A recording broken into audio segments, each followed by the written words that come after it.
La red privada. En la pandemia también funcionamos todos como una sola red.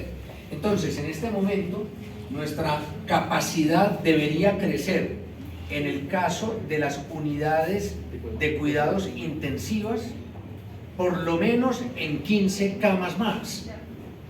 Y necesitaríamos en hospitalización pediátrica por lo menos 54 camas más. Pero advertimos que pudiéramos llegar a necesitar hasta 35 UCIs y hasta 98 camas pediátricas. Esa es la solicitud que hoy estamos haciendo. Por supuesto, si la situación se agrava, aumentamos el nivel de alerta. Ya también lo hemos hecho. Epidemiología, o más bien la vigilancia epidemiológica de la Secretaría, toma medidas de acuerdo al nivel de alerta que se tiene. Sinceramente esperamos que, como lo hemos hecho en otras ocasiones, de la mano de los medios de comunicación, pero sobre todo de la mano de la ciudadanía, no tengamos que subir la alerta que tenemos en este instante. ¿Y las salas de urgencia cómo están? Las salas de urgencia en este momento están funcionando bien. Ojo, que estoy hablando en este momento, estamos hablando de martes a las 11 de la mañana. Esto varía hora tras hora. Estos indicadores de nosotros siempre son muy complejos hacia las horas del final de la tarde y principio de la noche, y con frecuencia son más complejos los fines de semana, porque es más difícil mover los pacientes. Pero bueno, desde la Secretaría vigilamos esto de manera permanente y en el momento en que se tenga que tomar más decisiones se tomarán. Seguimos con Steven Palacios, de Vía Pública de Todela. Secretario, doctora, muy buenos días. Secretario, es importante precisar, digamos, si estas camas de pediatría también involucran a los hospitales o a las entidades de salud privadas. Sería bueno, digamos, mencionarlo. Y lo otro, secretario, muchas personas ayer, de acuerdo a la alerta que ustedes anunciaron y debido a las restricciones, preguntaban, ¿se van a implementar nuevamente tal vez los centros de salud? Algunos se han retirado, otros se han levantado, algunos en unos sectores. Preguntábamos ayer a las personas, nos comunicaban eso. ¿Qué podemos decirle a las personas referente a eso? Secretario, hagamos precisión de estos dos temas.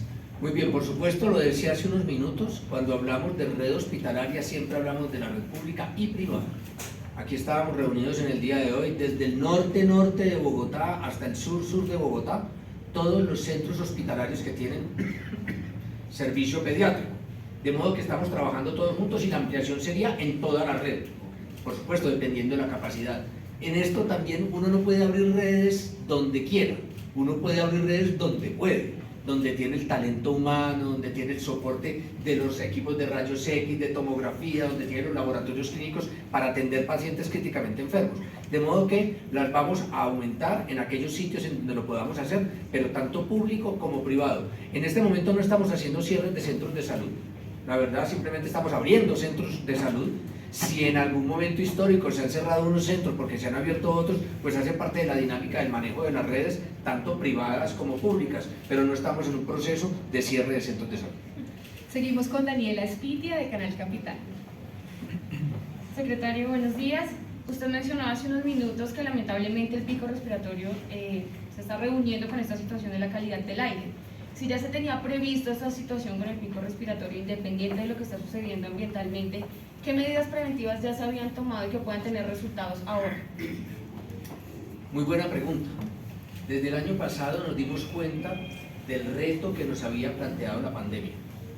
Cuando nosotros nos dedicamos en el año 2020 y en el 2021 a atender COVID, fuimos conscientes de que estábamos acumulando lo que yo he llamado un pasivo asistencial, una deuda asistencial con otras condiciones que se debieran haber atendido, pero que no lo fueron tanto por estar atendiendo COVID. Tuvimos una pérdida en los indicadores, por ejemplo, en mortalidad materna, por ejemplo, en vacunación pediátrica, por ejemplo, en adherencia a tratamientos a hipertensión y diabetes.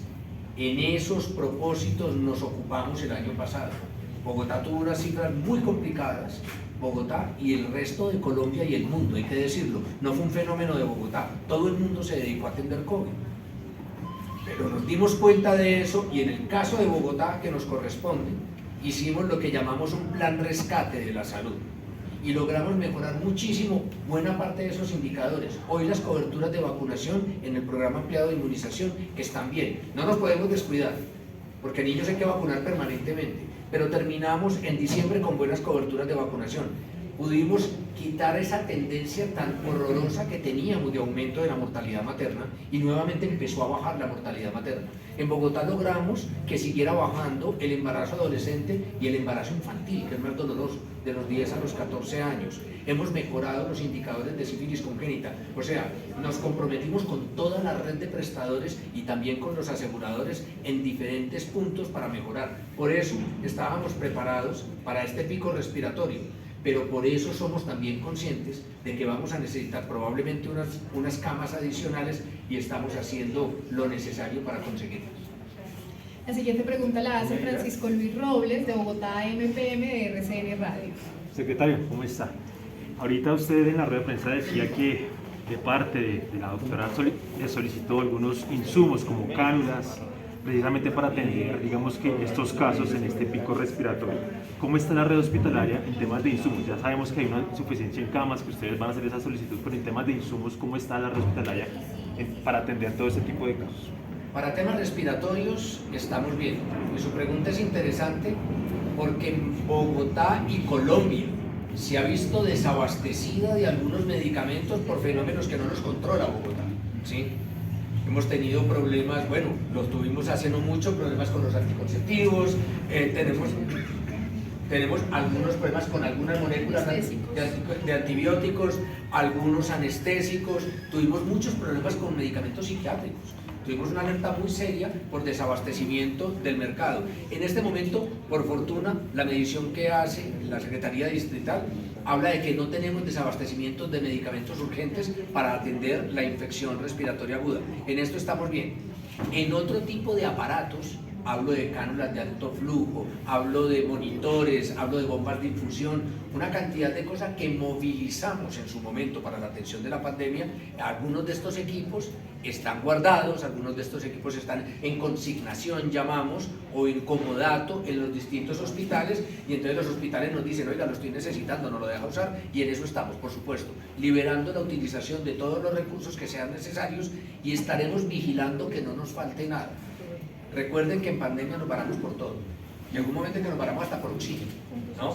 Puntos de oxígeno. A veces necesitábamos más puntos de oxígeno y teníamos los pacientes y las máquinas y no había dónde conectar la máquina. Bueno, hemos aprendido mucho de esto y los programas de expansión hospitalaria aprendieron muchísimo de las emergencias de la pandemia y creo que en esto estaremos mucho mejor preparados en el futuro. La última pregunta la hace Tatiana Gordillo, de Noticias Caracol. Secretario, ¿le podemos recordar por favor a los ciudadanos por qué es importante el uso de tapabocas durante la emergencia ambiental y esta alerta que ustedes están lanzando hoy? Y qué pena que usted llegue un poquito tarde.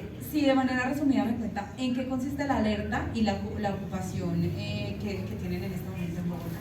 Con mucho gusto. Gracias.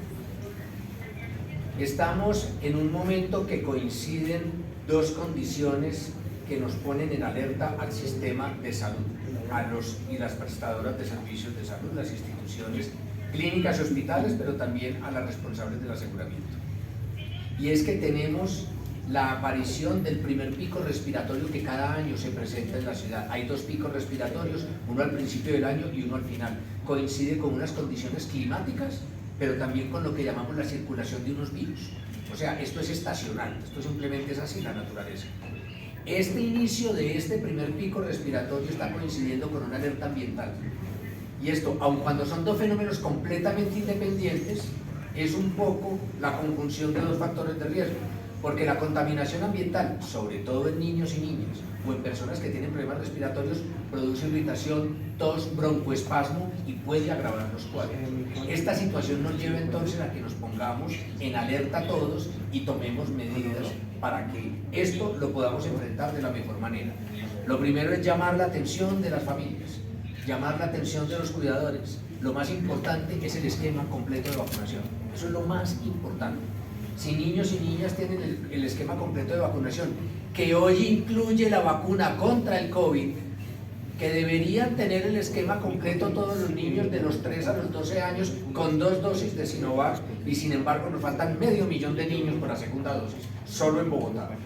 El esquema completo de vacunación es el mejor regalo que le podemos hacer a niños y niñas. Pero si presentan algún cuadro respiratorio, pues tomar las medidas necesarias. El uso del tapabocas lo estamos recomendando de manera muy enfática cuando niños y niñas van en el transporte escolar o cuando cualquier persona va en el transporte público, simplemente porque estamos juntos los unos con los otros. Si hay algún caso de un niño o niña que tenga un resfriado, que tenga un problema respiratorio, lo ideal es que se quede en casa, que no vaya al colegio o a la guardería. Si eso no es posible, porque entendemos que en muchos casos no es posible, debe ir utilizando tapabocas de manera permanente para disminuir el contagio a sus compañeritos y compañeritas.